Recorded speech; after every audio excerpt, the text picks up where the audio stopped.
বৌমা, বাবু বাজারে গেলে একটু মাংস আনতে বলো তো। কতদিন মাংস খাইনি।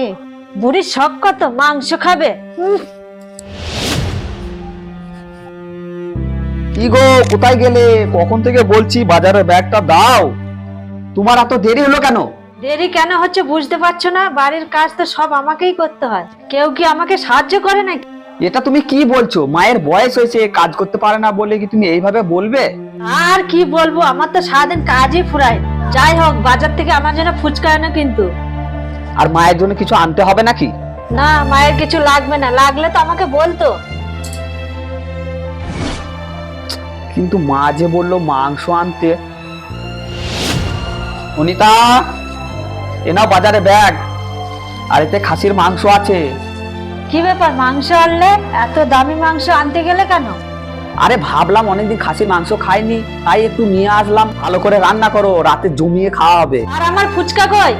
একদম মনে নেই, অন্যদিন এনে দেবো। না বলতেই মাংস আনছো, আর আমার জন্য ফুচকা আনতে ভুলে গেছো, তাই না? তোমার সাথে সংসার করা যায় না, বুঝেছো? আরে বললাম তো পরে এনে দেবো। আজ মাংসটা খেয়ে কেমন লাগলো? খুব ভালো লাগলো বাবা। আচ্ছা মা, আমি আসি। তুমি এখনো রাগ করে বসে আছো? কিসের জন্য? সামান্য ফুচকার জন্য রাগ করলে চলবে? বলছি শোনো না, আজকে আমার মা আসবে, 1 কেজি খাসির মাংস এনো না। কালকেই তো খাসির মাংস খেলে, আবার কেন? আমার মা খেতে চেয়েছে, আমার মায়ের কি খেতে ইচ্ছা করে না? ও আচ্ছা, এই ব্যাপার। ঠিক আছে, আমি যাচ্ছি। কি গো, কোথায় গেলে? বাজারে ব্যাগটা নাও।